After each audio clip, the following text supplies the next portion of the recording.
Good evening and welcome to the CNN Libertarian Town Hall. This is your chance to get to know the candidates behind a party and a movement that's not only alive this election season, but growing.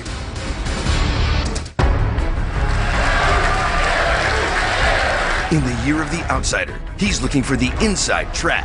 How about a skeptic at the table? In a time of big talk, he's promising straight talk. I tell the truth. I am not a liar. To the idea of more government promises, he's promising less. Let people make decisions in their own lives. Libertarian Gary Johnson, running mate Bill Weld, two former governors, one governing philosophy. We are fiscally conservative, over the top. We're socially liberal. The question this year, can it win the day? Understand the opportunity, please. Or could they tip the race? It's your choice. The unconventional choice in the least conventional race on record, facing your questions tonight.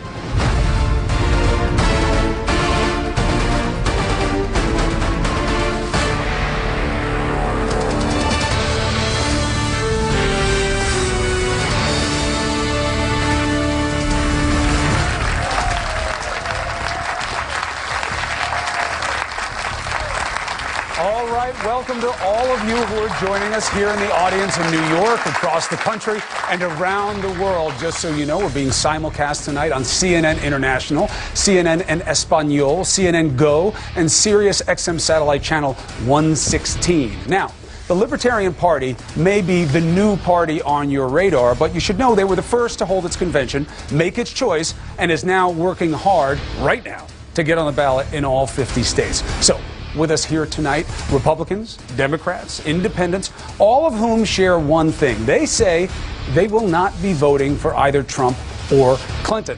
Now, this is something that we're hearing more and more. People are not thrilled with their choices. They're not hearing a message that resonates or sounds reasonable, or both. And they've got questions. So the question is, can the Libertarians provide better answers than what you've heard so far? We're going to see in the hour ahead. As always, the questions come mainly from the audience. We at CNN have looked them over, make sure they don't overlap. I'll be asking a few myself, but mostly staying out of the way. So let's get right to it. Joining us now is the Libertarian presidential nominee, Governor Gary Johnson from New Mexico, and his running mate, Governor William Weld from Massachusetts. Gentlemen, welcome. Thank you. What an opportunity. Yeah, thank you. Thank you. All right, Governor. The question that we hear most often in preparation for tonight is probably going to be the easiest for you to answer.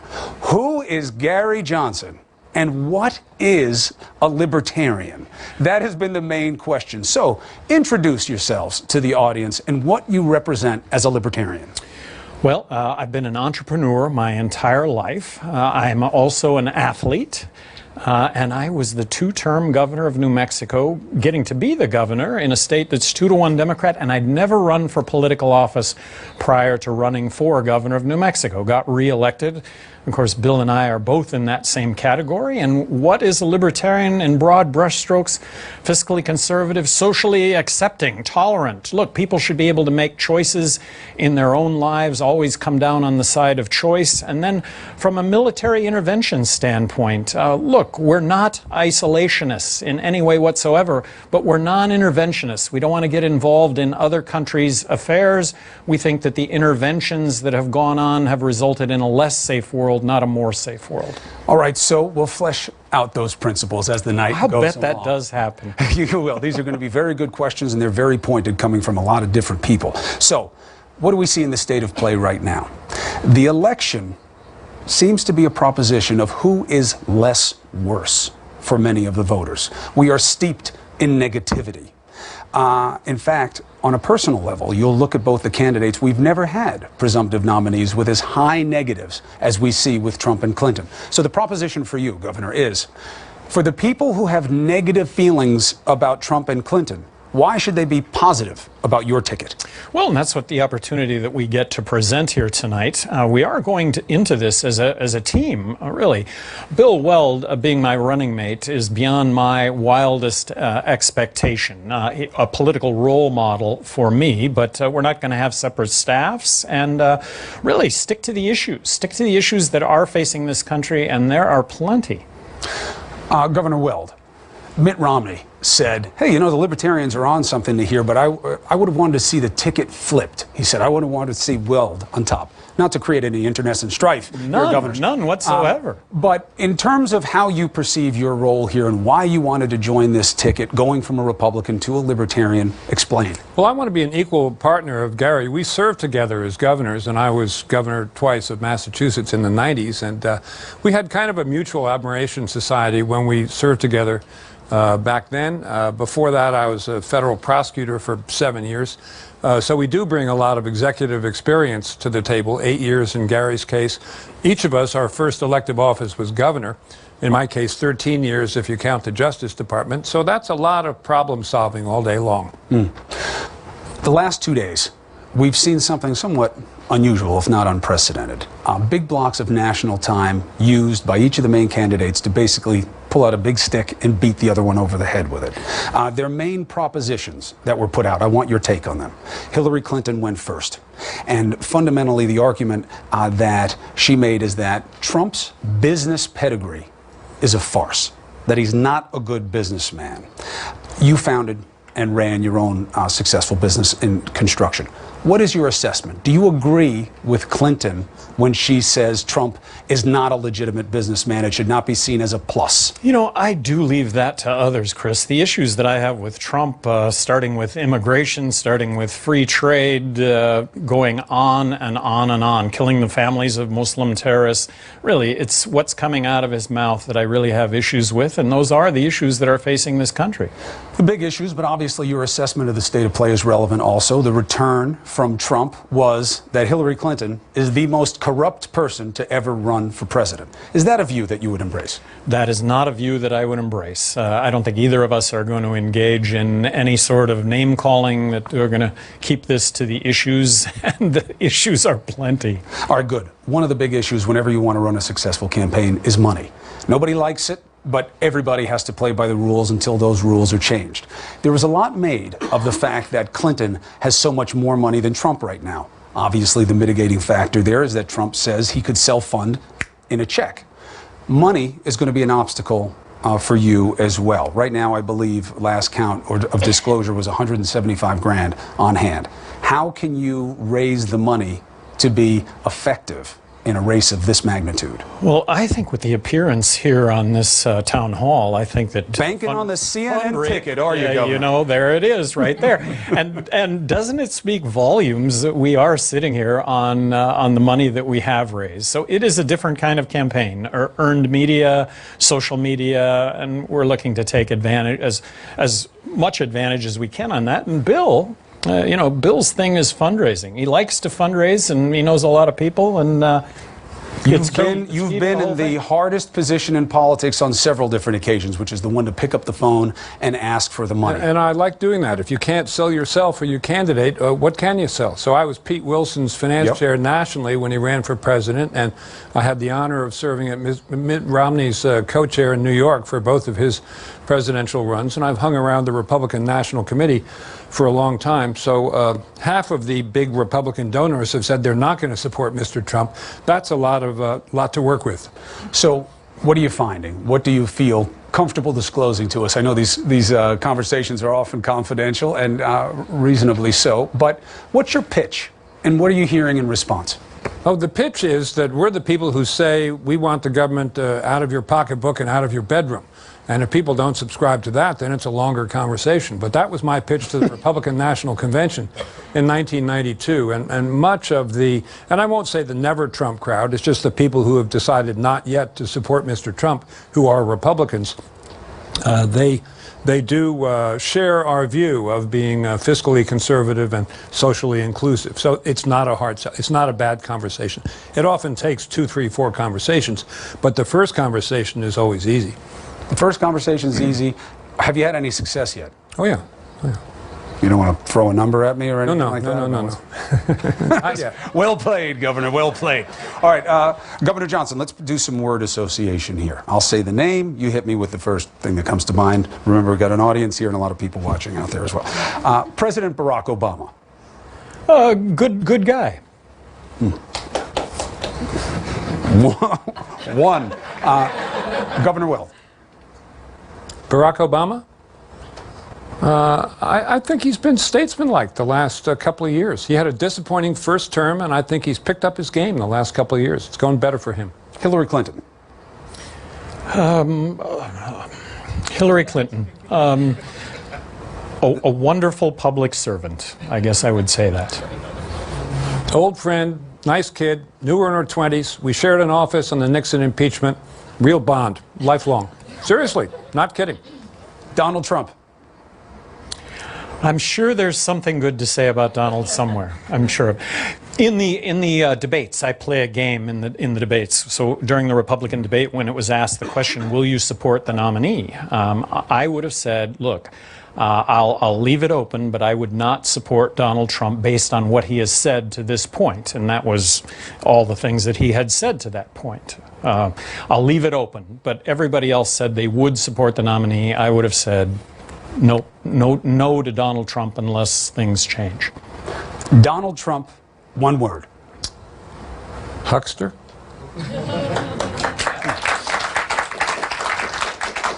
I think it's very interesting, though, until that last word.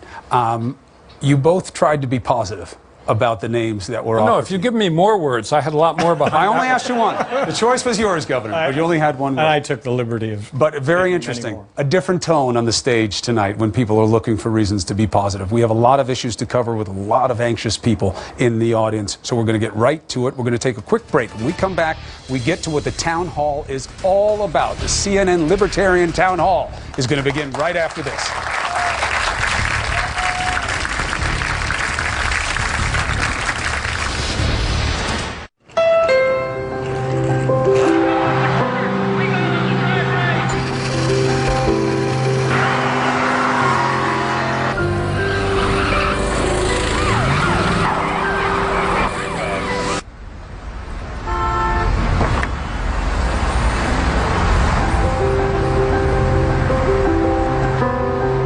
Keep the dream alive with the Honda Accord. I Am Rich. With fans clamoring for our next hit album, we return to our extravagant private studio, where we turn gold into platinum. Yes, I am rich. That's why I drink the champagne of beers. Chocolate, ayy, just cash the check. And I'm about to blow it all on chocolate. Yeah, I'm about to blow it all on chocolate. Sweet tooth, baby, make that dollar stretch. Yo, yo, yo, chocolate. Yo, yo, yo, chocolate.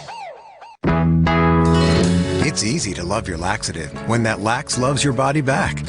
Only Miralax hydrates, eases, and softens to unblock naturally, so you have peace of mind from start to finish. Love your laxative, Miralax. At Burger King, get 10 chicken nuggets for just $1.49. Wait, the 10 nugget deal is back again? $1.49 for 10 nuggets.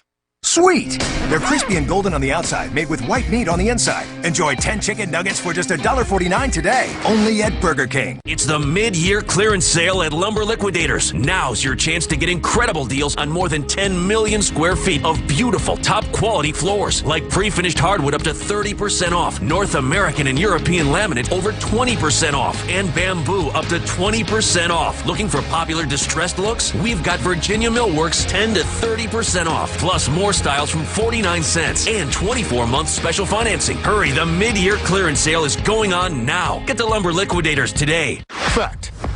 There's an Advil specially made for fast relief that goes to work in minutes. The only Advil with a rapid release formula for rapid relief of tough pain. Look for Advil film coated in the white box. Relief doesn't get any faster than this. Advil. CNN Friday. Go inside. Fire in the hole! With Morgan Spurlock, CSI. This could be the fiber that breaks the whole case. Morgan's at the scene of the crime. Oh, this might be the skull. And getting clued in to the cost of getting it wrong. How broken is the system right now? Boom. From the creator of Super Size Me. Seems like this bar was a dead end. Morgan Spurlock, Inside Man. New episode Friday at 10 on CNN. Folks, listen up. Do you want to sell your timeshare? Have you tried to sell it or rent it and just lost money? If so, you need to pay attention. Spotlight Resorts is changing the industry. We bring buyers and sellers and renters together, and you pay no marketing costs. They sold our timeshare. Did you know they do TV, radio, and events? Spotlight Resorts rented ours, too. and they were really wonderful to work with. We're making a difference, so call us today and we'll put you in the spotlight. Donald Trump has won the GOP nomination, and he urgently needs your help today to defeat Hillary Clinton. Former campaign director to President Ronald Reagan, Ed Rollins, is now the chairman of Great America PAC and is leading the fight to rally millions of Americans in support of Donald Trump. Ed Rollins and other principled leaders who care about America have joined forces by supporting Great America PAC and would like you to join them. Call 800-787-7340 now and press 1 to pledge your support. Paid for by Great America PAC, which is responsible for the content of this message. Declassified. Sundays at 10 on CNN.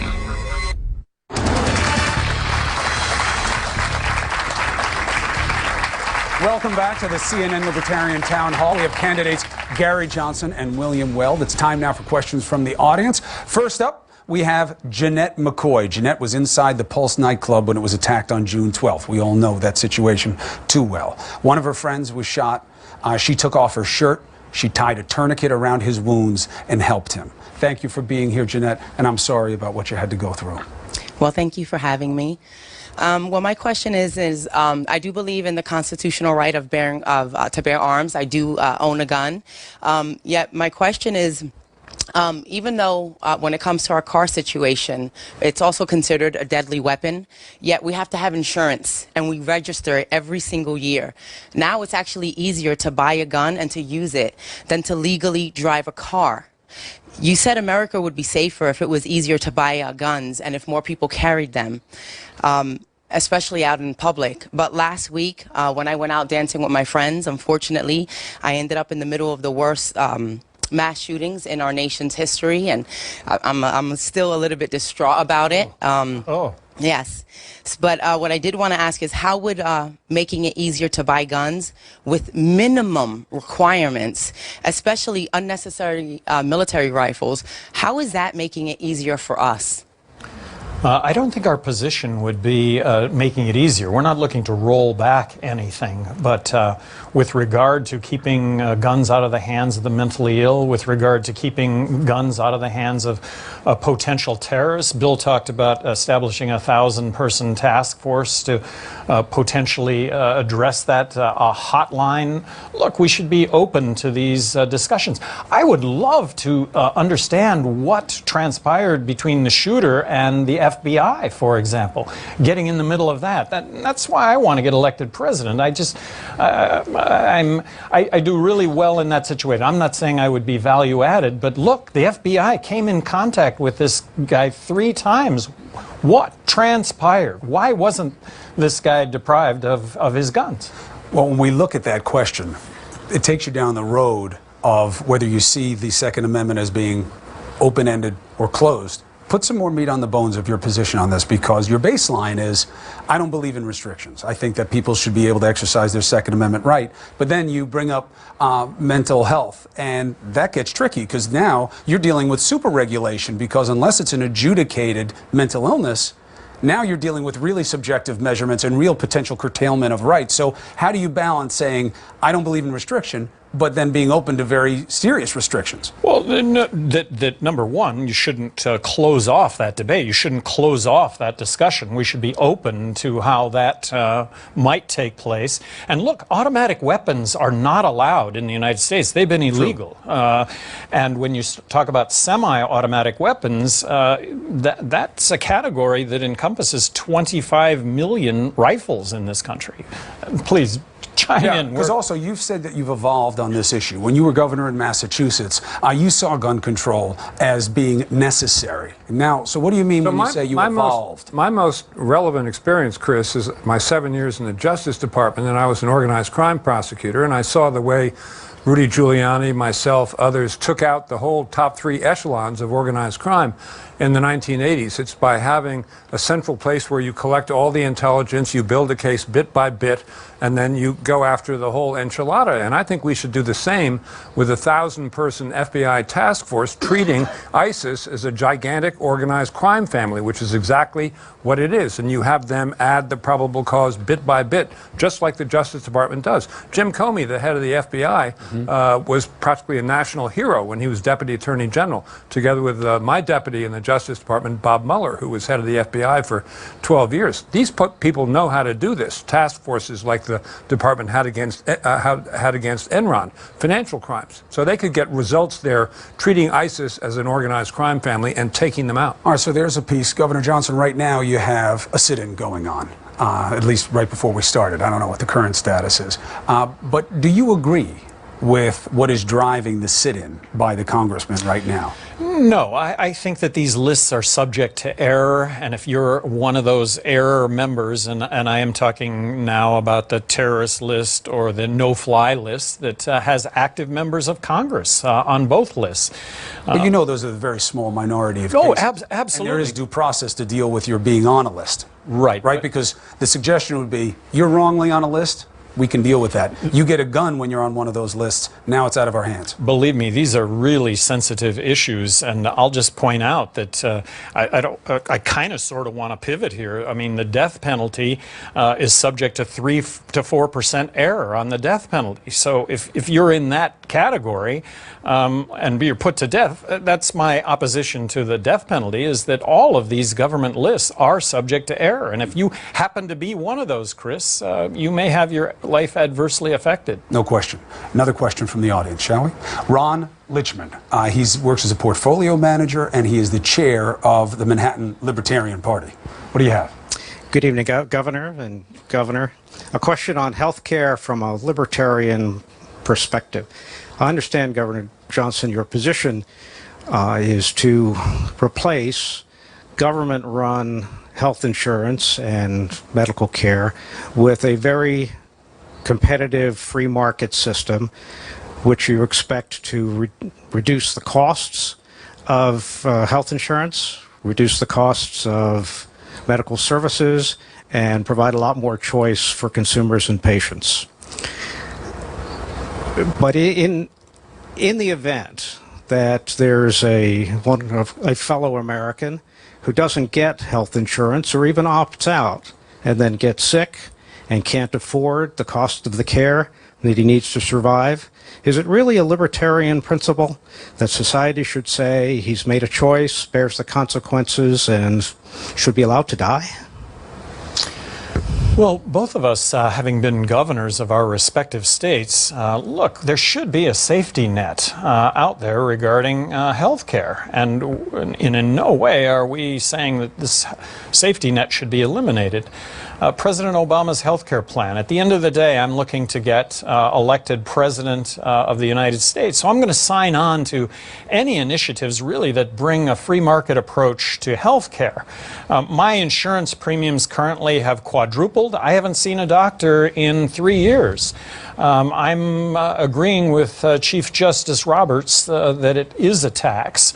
And bringing free market approach to health care. We would not have insurance to cover ourselves for ongoing medical need. We would have insurance to cover ourselves for catastrophic injury and illness. And if we could bring genuine competition to health care would be 1/5 the cost of what it is right now. You would have Stitches R Us. You would have advertised pricing with outcomes that you'd see published outcomes. Something that right now, when any of us go to the doctor, we have no idea what it's going to cost. We have no idea what the outcome is going to be. We get a bill. We know that nobody is going to actually pay the amount of money that's on that bill. Well, if there were a free market for health care, I think you'd see dramatic savings. And it's all about savings. Look, it's all about savings. It's all about more effective delivery of health care. Earlier today, House Speaker Paul Ryan unveiled the Republican plan to repeal and replace Obamacare. What would you do with Obamacare? Well, looking to get elected president and vice president, and as a team, hey, we're gonna take a look at this legislation, and if it accomplishes the notion of lower costs and as good or better health care, count on the signature. So is Obamacare out, or is it in and modified? What is it? I'm going to assume that Republican proposals accomplish that. If the proposals don't accomplish that, then I'm not on board. Another question. Emily Laser, she works in international development, is leaning toward voting for you, Governor Johnson. Emily. Governor Johnson, on your website you state that a woman's right to choose is the law of the land, and that if a woman wants to exercise that right, she should be able to do so without being subject to persecution or denied healthcare access. However, states like Texas continuously put laws in place that restrict abortion services as well as clinics. As a libertarian, what do you view as the federal government's role in ensuring a woman's right to choose in every state? Well, what people don't understand right now is the law of the land. The law of the land currently is not Roe v. Wade, it's KC versus Planned Parenthood, and the law of the land is that a woman has the right to have an abortion up to the point of viability of the fetus, and the Supreme Court has defined viability of the fetus as sustaining the life of the fetus outside of the womb, even if by artificial means. That's the law of the land. We're not looking to change the law of the land in any way, and bottom line, what a difficult decision. Can there be a more difficult decision in anyone's life other than, and I'm talking about the woman now who's facing abortion, than that decision? But that's a decision that should lie strictly with the woman involved. But I think it's okay for the government to be involved in ensuring clinic access, because that's guarding a fundamental constitutional right of the individual. So that's not the nanny state. That's good government, not bad government. That winds up being the follow for Emily's question, I think. Emily, tell me if I'm wrong, which is, you say, I want the government out of your life that way, so it's choice. But does the government have a role in protecting that right, as the governor just suggested? Because that might not be the pure libertarian view, but it may be more along what I'm hearing from you two. Does the government have a role in protecting the right to choose that you say you hold inviolate? Well, back to the law of the land, perhaps, Bill, you can take off on that a little bit, but the law of the land, I stated it, and we're not looking to change the law of the land, and fundamentally, look, a woman's right to choose, and Planned Parenthood, I think Republicans, really, they alienate a lot of people when they talk about defunding Planned Parenthood.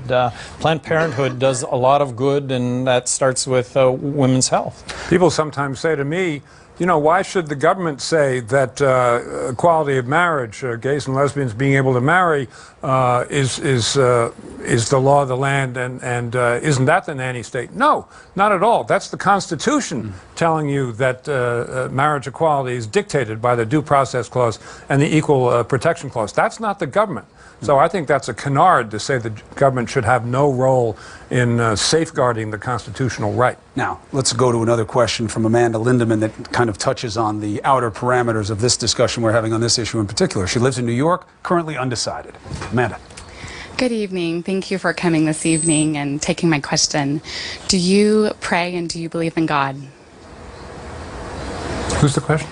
I have to admit to praying once in a while, and yes, I do believe in God. Governor? Same on both. Same on both. Thank you. What do you want people to know about you in terms of religion? One, I mean, is the answer it's none of your business, or do you go to church? Do you ascribe to a particular religious philosophy? I was raised a Christian. I do not attend church, and if there's one thing that I've taken away from Christianity, do unto others as you would have others do unto you. Why don't you go to church? I don't. I ask you as a suffering Catholic. You know what I mean? The question just comes up. I'm one of those that just the God that I speak to is not doesn't have a particular religion. Another question, shall we? Paul Jost. Paul's a real estate investor from Miami Beach. He's a lifelong Republican, but he will not support Donald Trump, he says, and he's leaning towards supporting you gentlemen. Sir. Thank you. Governors, the presumptive Republican nominee has said that he wants to build a big, huge, very expensive wall on our border with Mexico.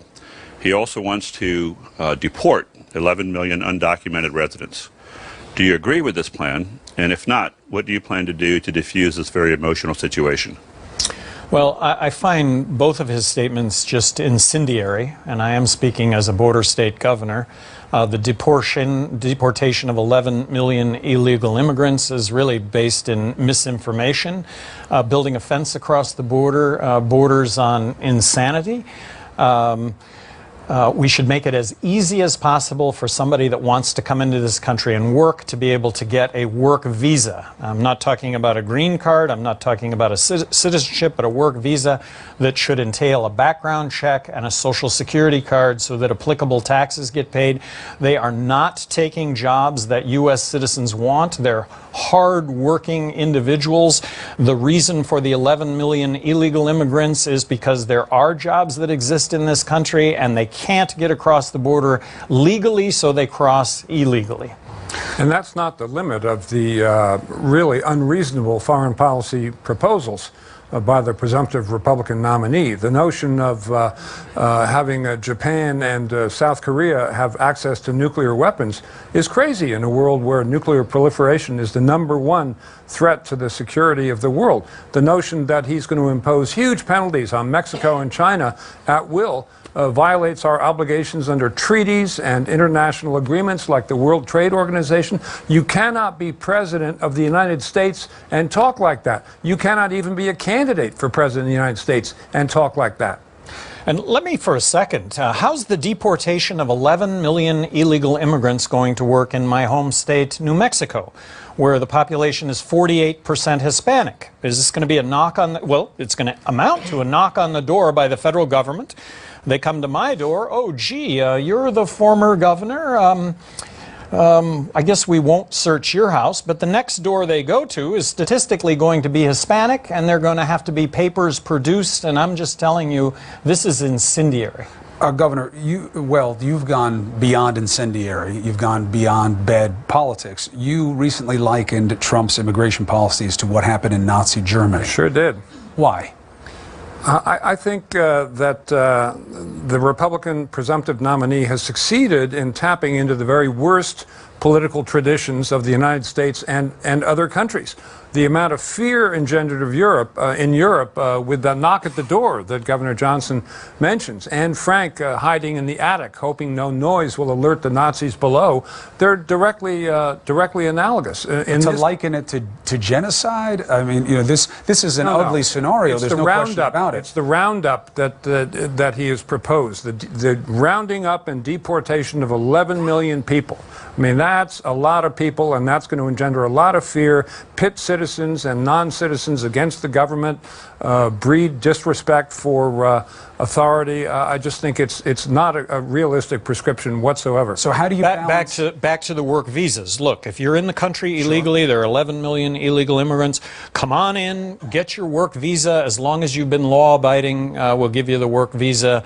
And let's start separating those that are here illegally, that the bad people that are here. Make it easy to distinguish from a border patrol standpoint the difference between somebody that is crossing illegally and the woman with her kids who knows there are jobs in El Paso, but she's got to wait across the Rio Grande with her kids to get that job. Well, that would also be considered illegal, though, Governor. It is. Yes, it is. From a compassionate standpoint, I get the distinction, but from a legal one, you have to deal with that as the commander of the country. So, like I say, make it as easy as possible for her to get a work visa so that the line is moving to get across the border. And if she's gotten across the border already and she's held a job, look, come on in, get a work visa. Let's dot the I's and cross the T's on your being here legally. But that doesn't mean we should all panic and say, amnesty, amnesty, that means we're going to have 11 million illegals as citizens. They don't have to become citizens.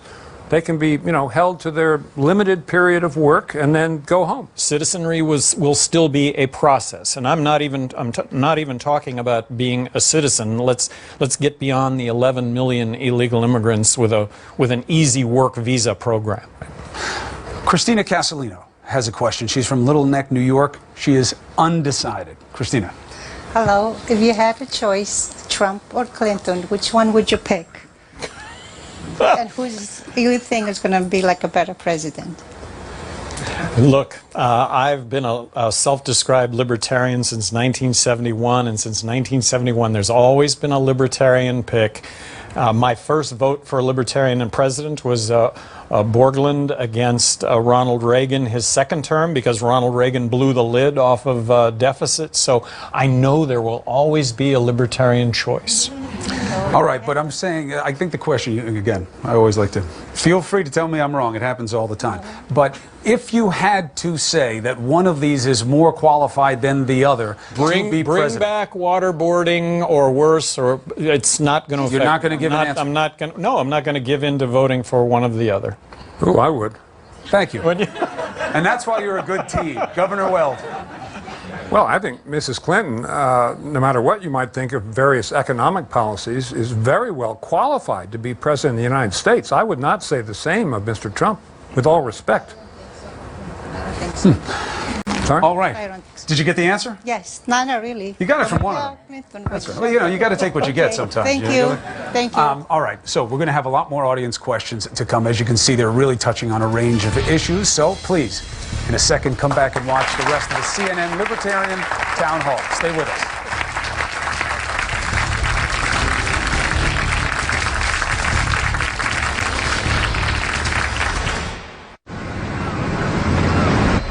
I've been trying to prepare for this day, and I'm still not ready. The reason I'm telling you this is that there will be moments in your life that you'll never be ready for. Your little girl getting married being one of them.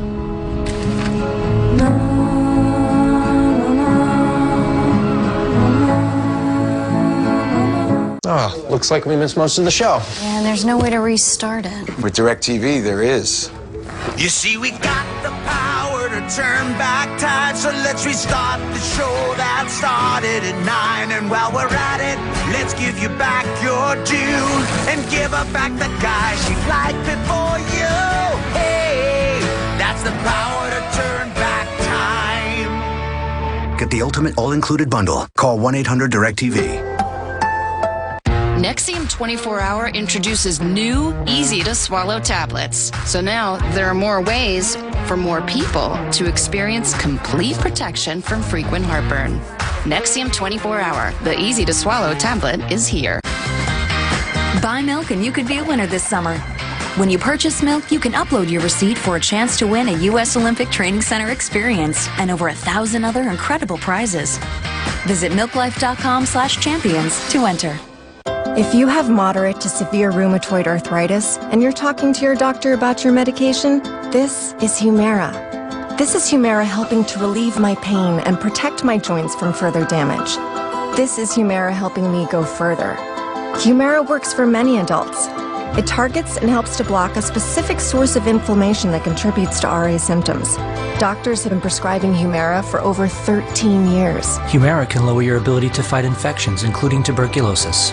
Serious, sometimes fatal infections and cancers, including lymphoma, have happened, as have blood, liver, and nervous system problems, serious allergic reactions, and new or worsening heart failure. Before treatment, get tested for TB. Tell your doctor if you've been to areas where certain fungal infections are common, and if you've had TB. Hepatitis B, are prone to infections, or have flu-like symptoms or sores. Don't start Humira if you have an infection. Ready for a new chapter? Talk to your rheumatologist. This is Humira at work.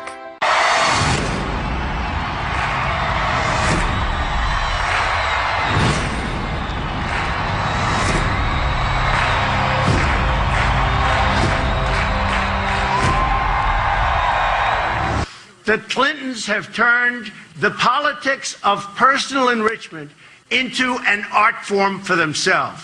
They've made hundreds of millions of dollars selling access, selling favors, selling government contracts. Secretary Clinton even did all of the work on a totally illegal private server. Donald Trump urgently needs your help today to defeat Hillary Clinton. America cannot afford a corrupt career politician as president, and it starts with your phone call to pledge your support for Donald Trump. Former campaign director to President Ronald Reagan, Ed Rollins, is now the chairman of Great America PAC and is leading the fight to rally millions of Americans in support of Donald Trump to defeat Hillary Clinton. We need every American who wants Donald Trump to defeat Hillary Clinton to call 800-312-9983 now and press 1 to pledge your support. Call 800-312-9983. Great America PAC is responsible for the content of this message. Morgan Spurlock, Inside Man, Fridays at 10 on CNN.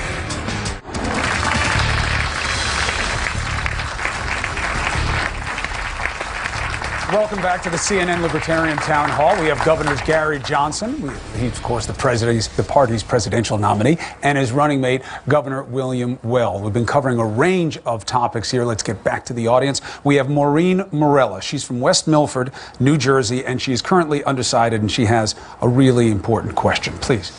Thank you, Chris, and thank you, governors. Governors, when one of my sons was 16 years old, he went out with some friends and he did a line of heroin. It did not end well for him. He became very sick and vomited.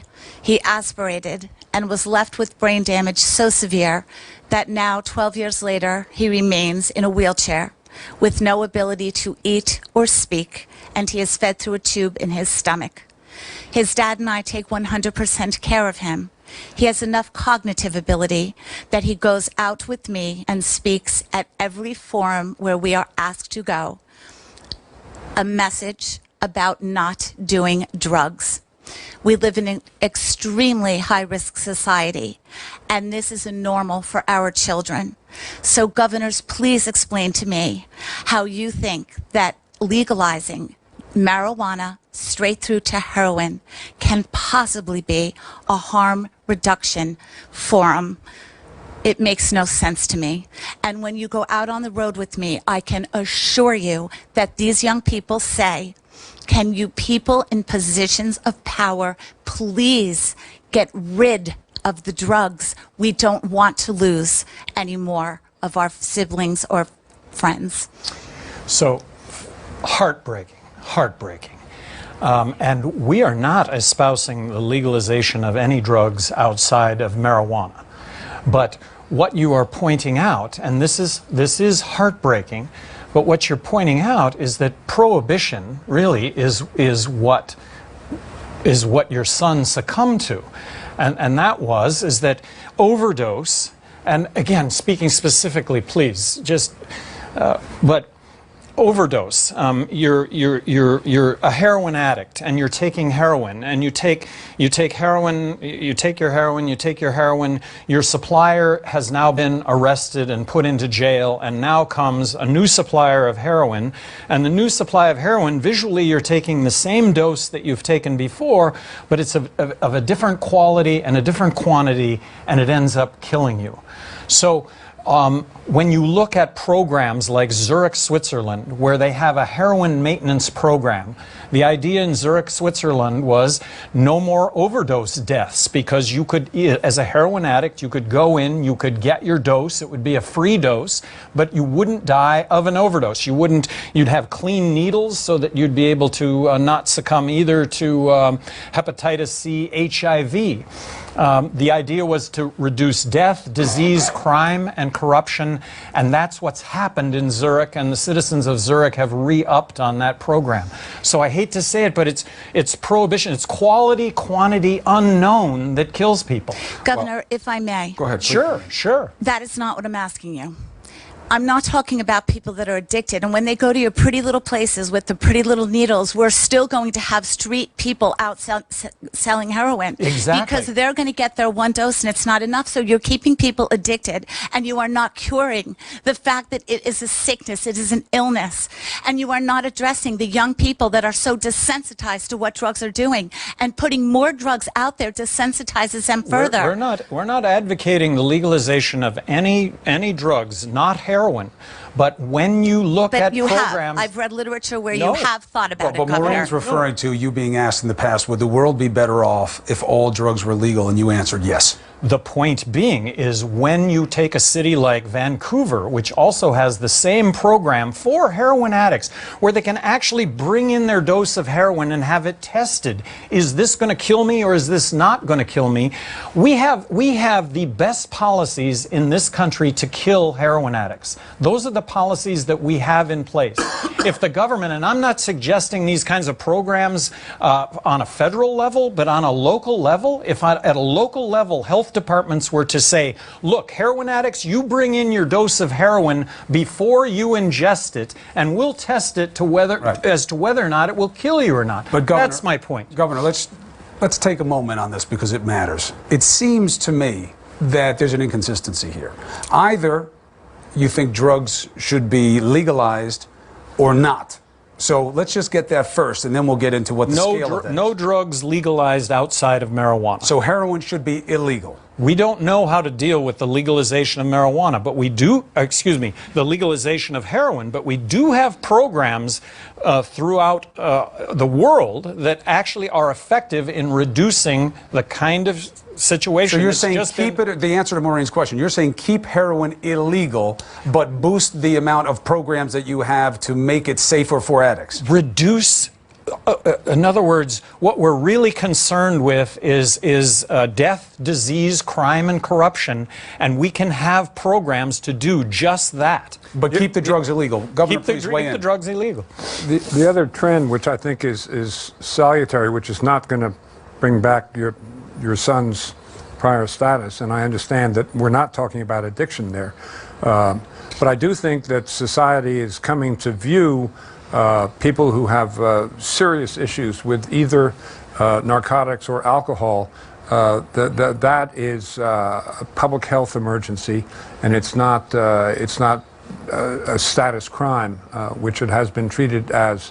Again, this is not your son's case, but there's some movement away from incarcerating people for possessory narcotics offenses and treating that as a public health issue. In Massachusetts, for example, women who have substance abuse cases are no longer taken to a criminal prison. They're taken to civil commitment facilities. And that's part of, I think, lessening the pressure all around drugs, which is part of what Gary's talking about in getting them out of the shadows.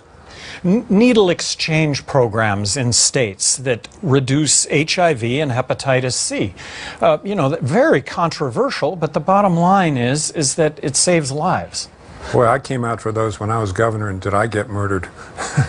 Well, because it makes it seem like you're soft on crime. Right. When you treat addicts with respect and you deal with treatment, it seems like you're being soft on crime. But just to be very clear for Maureen, and thank you again for sharing what happened in your own family, the baseline is you don't think all drugs should be legal. No, you just say I'm marijuana. I'm not advocating such. It's marijuana. And I think the country comes to a quantum leap in understanding by legalizing marijuana, and that drug problems are health issues. They're not criminal justice issues. Marijuana. A lot of the people online who were getting ready for tonight, they knew that about you. Sure. They were like, Johnson, he's the guy who believes in marijuana. He believes it should be legal. But then you said that you stopped taking it 7 weeks ago because you want to be sharp. So you are now in the odd position of coming under scrutiny, not because you took the drug, but now because you've stopped taking the drug.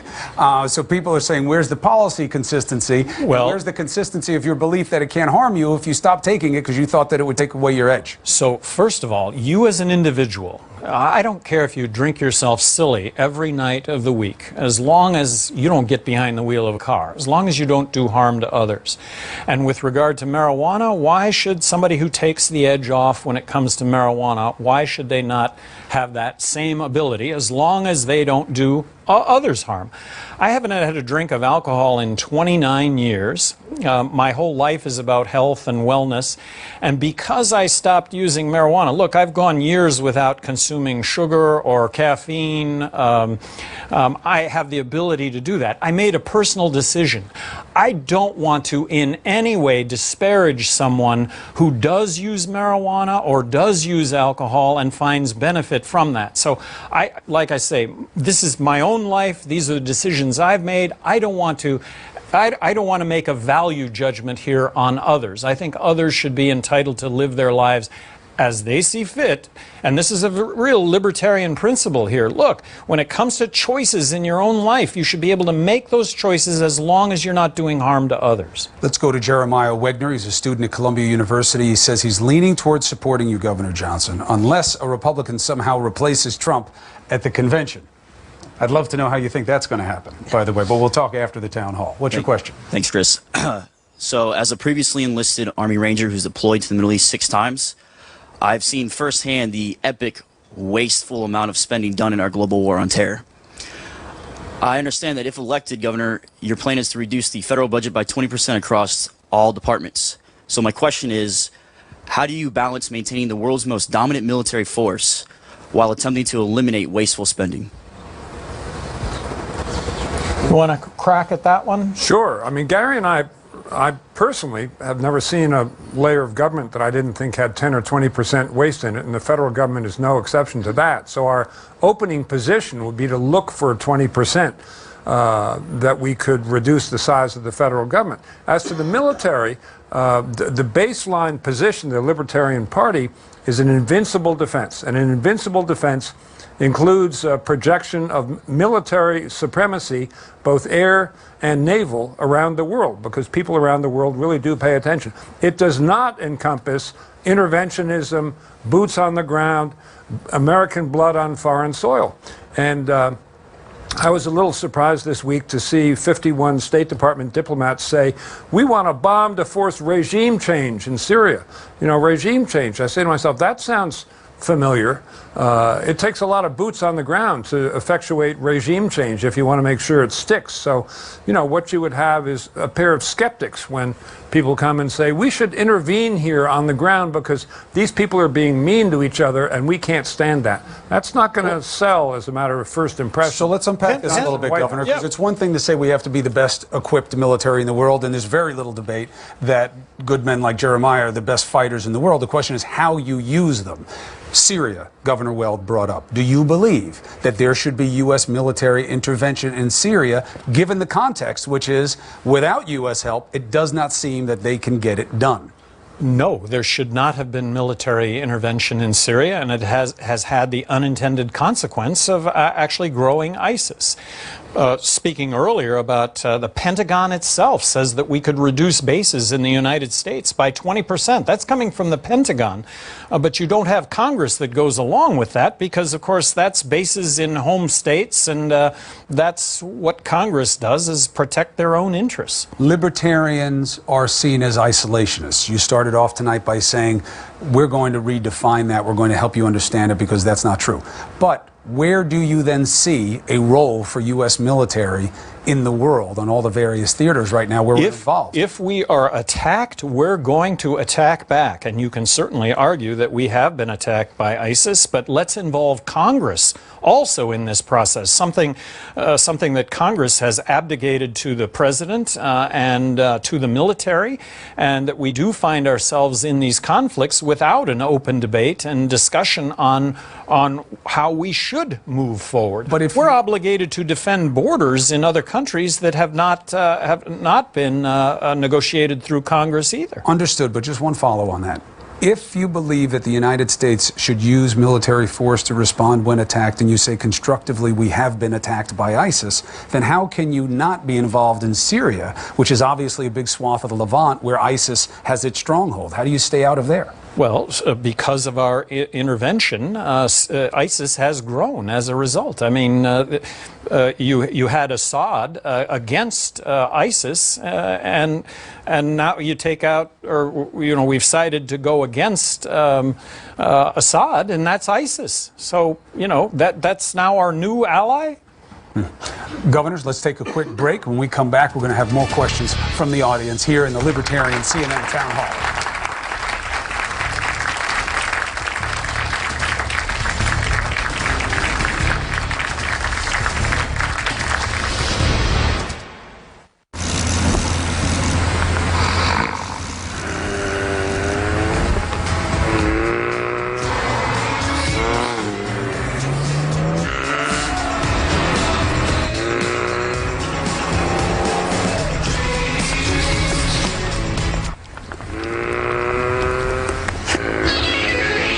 Turbocharged dream machine, the Volkswagen Golf GTI, named one of Car and Driver's 10 best 10 years in a row.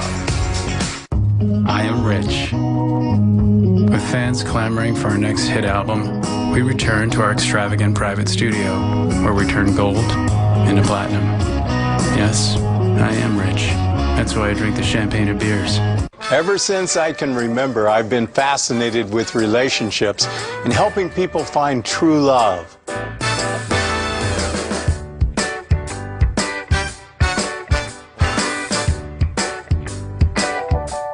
That's why I created eHarmony, which has led to hundreds of thousands of marriages. Send a drink from him to her and counting. Stop waiting. Start communicating for free today.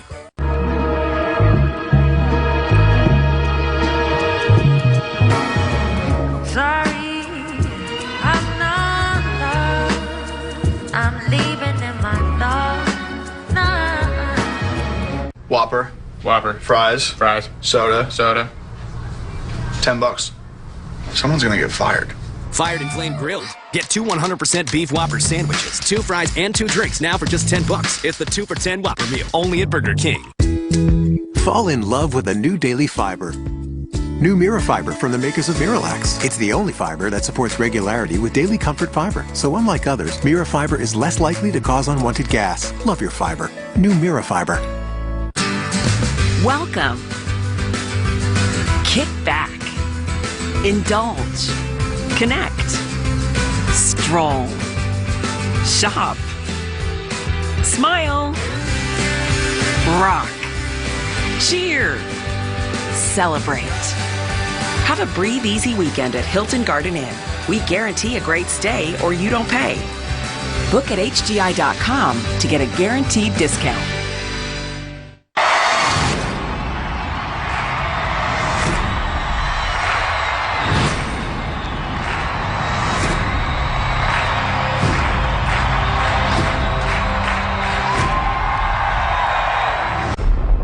With unprecedented detail, clarity, color, and depth, and nearly 4 times the resolution of HD, a whole new world of live TV awaits. Now, DirecTV presents our national pastime in 4K Ultra HD. With an NLCS rematch as the Cubs face off against the Mets, it's just like being there. The MLB Network Showcase Game of the Week, live in 4K on DirecTV. Call 1-855-WATCH-4K.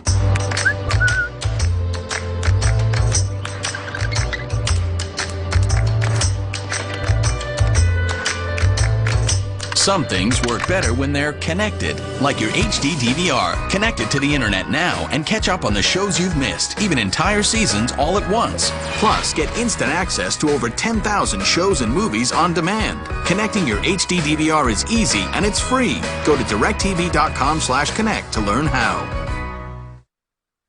The Hunt with John Walsh. New episodes Sundays at 9 on CNN.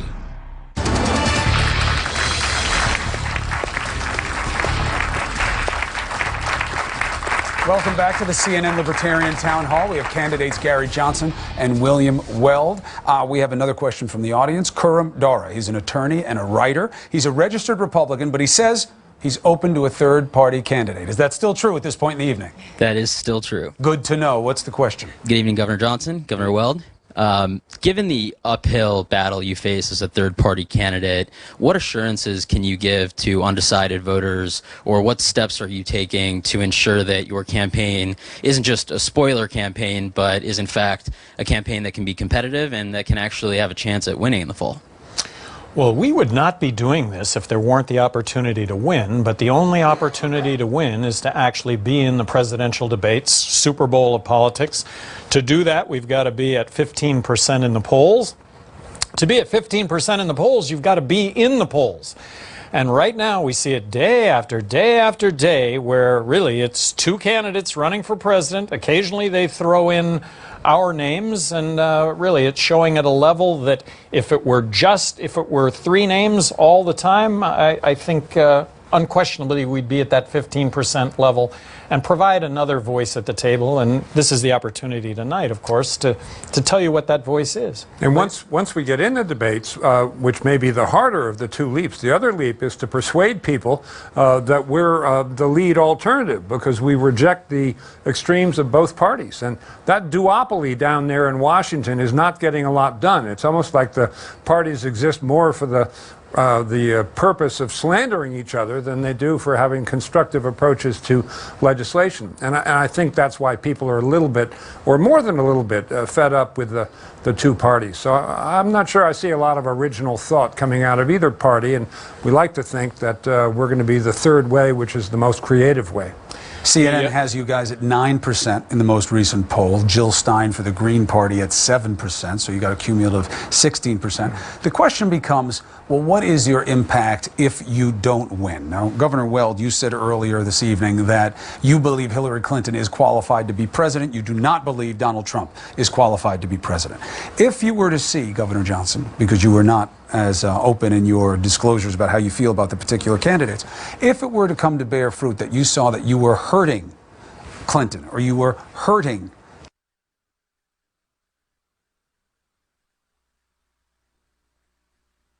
that we've got the two-party system is a two-party dinosaur, and that they're about to come in contact with the comet here. I think that that's a real possibility.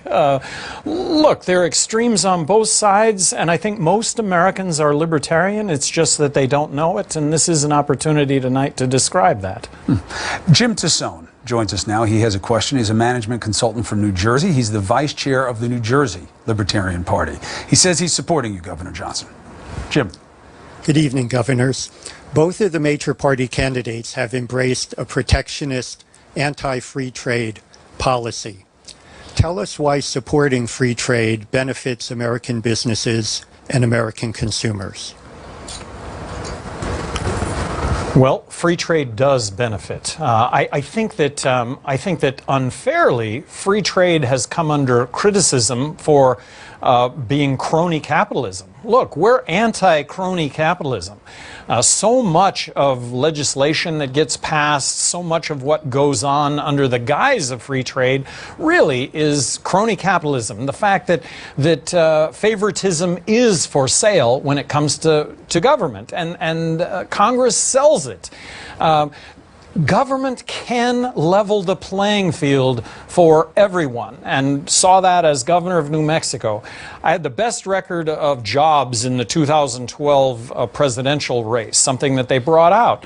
I think I was responsible for leveling that playing field, something that we both understand and can accomplish, and that level playing field really is free trade. But in the purest sense, free trade is always going to benefit the United States compared to other countries, because we have the highest rate of productivity and we're the most technologically advanced country in the world. So we're always going to have that edge. And free trade is going to produce high-wage jobs in the United States. You know, it's an imperative to get the wage level up in this country, and that's one of the things that's going to do it. You may lose at the margin some low-wage job, but free trade over the long haul, even the intermediate haul, is going to increase the wage level in the United States. And the notion that Mr. Trump has of let's impose these huge unilateral tariffs, we tried that with the Smoot-Hawley tariff in the 1920s, and it croaked the world economy. Everybody is saying jobs, jobs, jobs in the election right now. Nobody is saying how.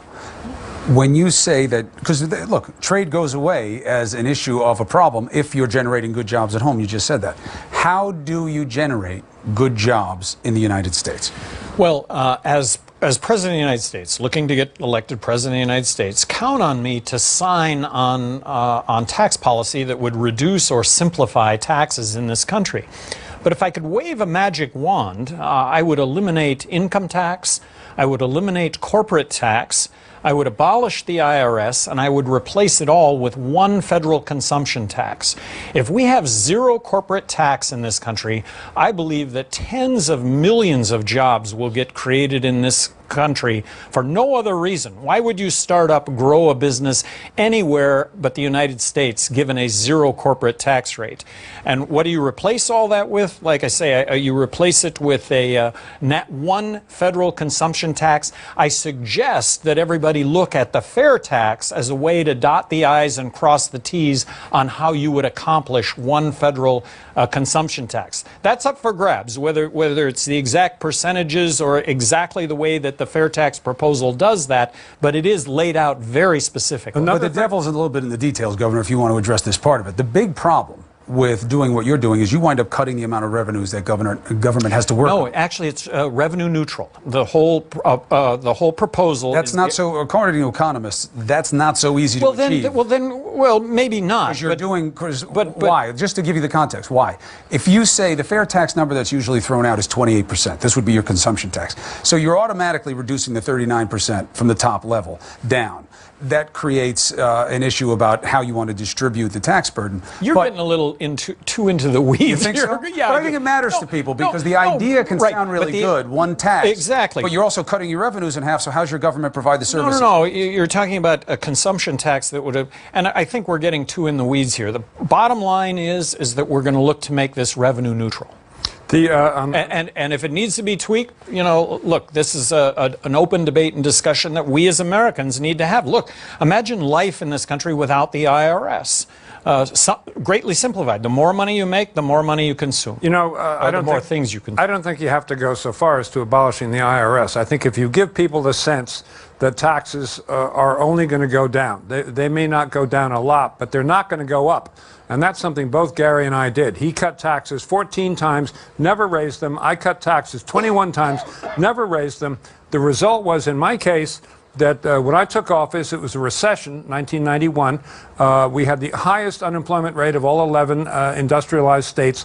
At the end of my first term, we had the lowest because businesses had the confidence, employers, to build that plant next door.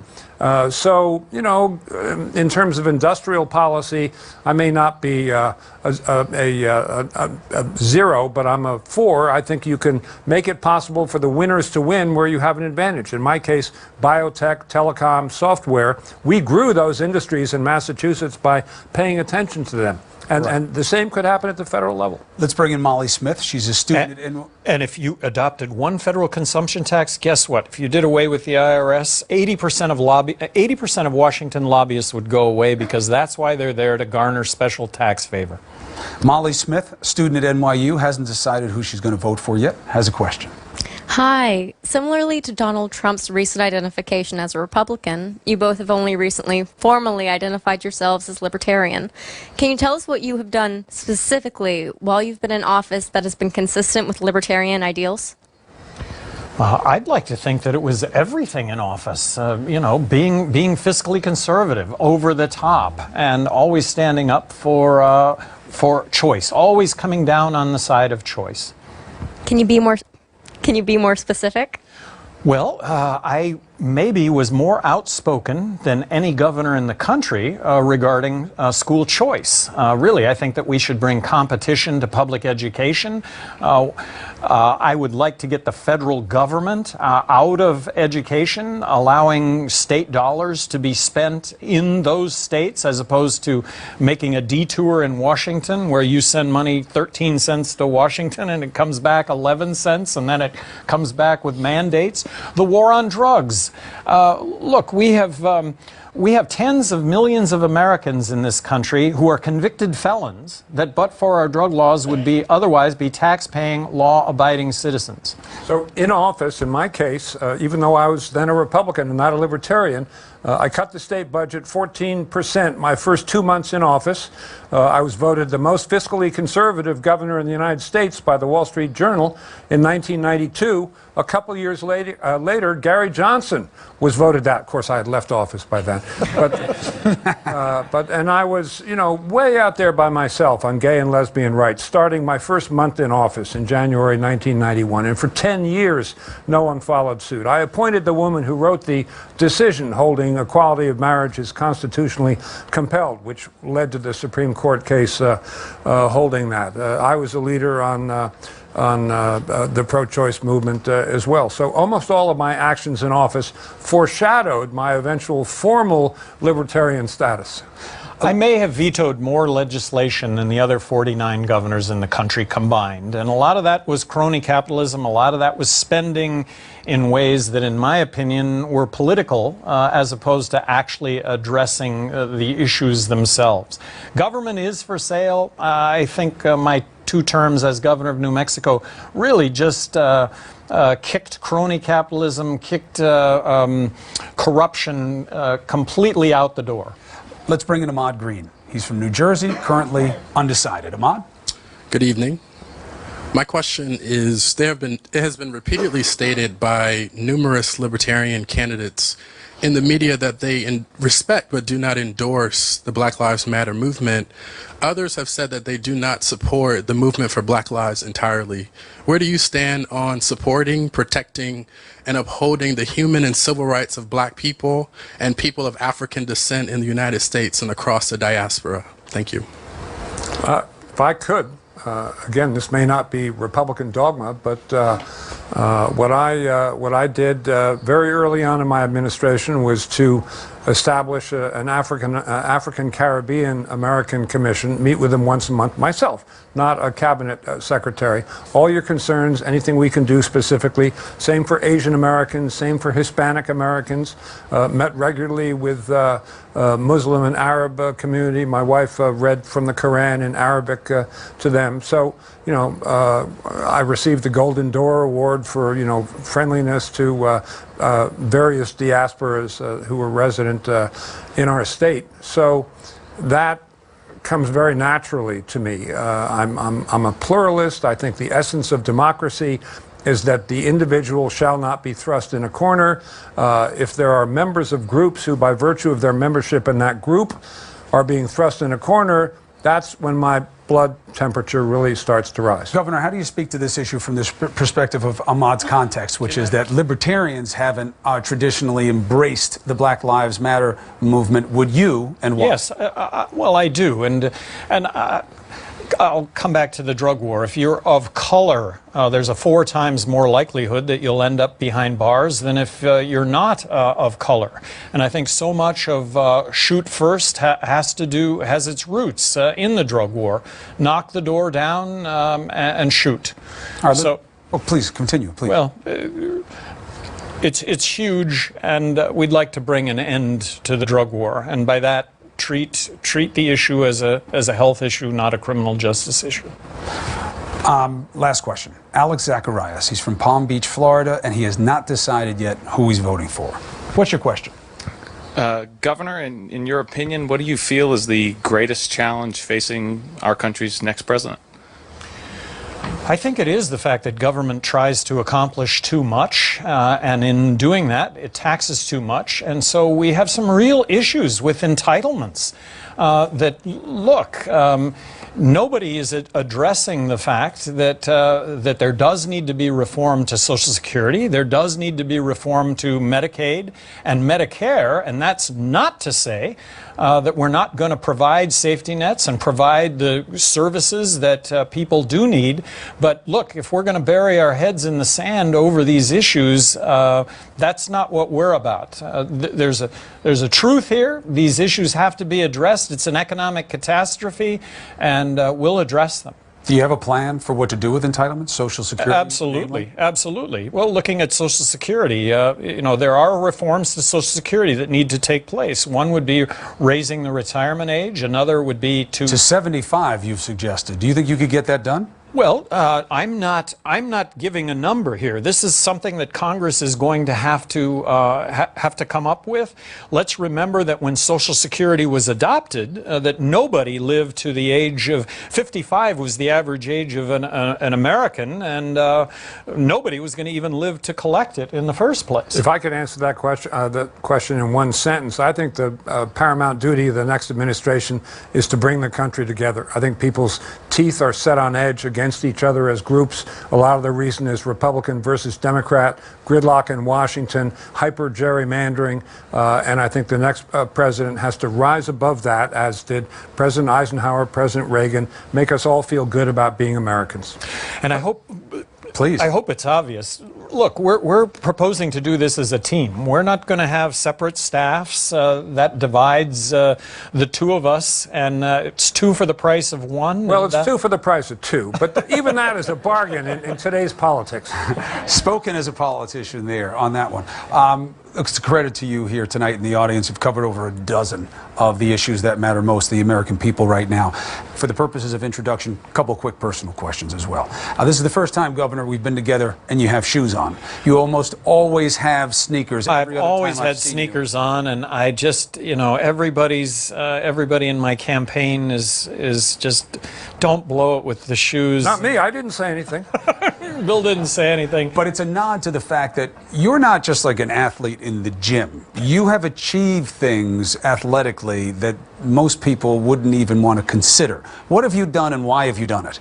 Well, What I've done is I've put one foot in front of the other, Chris. Yeah, but like 100 miles at a time. I'm saying, tell the people what it is that you do. You're not like jogging around the block with your dog. Well, I've had the good fortune to climb the highest mountain on each of the 7 continents. I've probably competed in 300 athletic events, and some of them have been real monsters. I've competed in Hawaii Ironman 4 times. I have run 100 miles.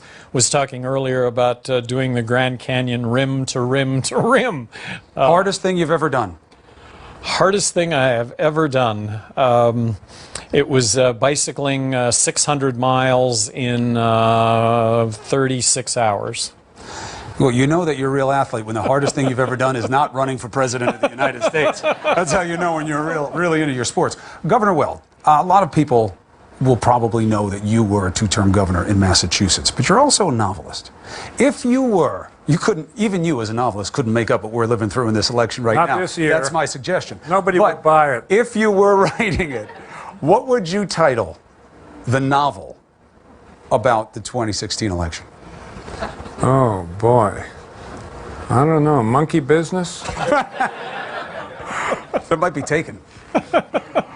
All right, let's take I want to thank you both, first of all, for being here. Again, 12 major issues were covered tonight. Give yourselves a round of applause for bringing us to everybody. Governor, thank you very much. Thank you. I hope you recognize the opportunity and enjoyed taking it tonight. I know it was a pleasure for us here at CNN. And, of course, everybody in the audience and at home as well. That's what makes these events special and useful. So thanks for all of you watching. CNN Tonight with Don Lemon is going to start right now. Governor, thank you very much.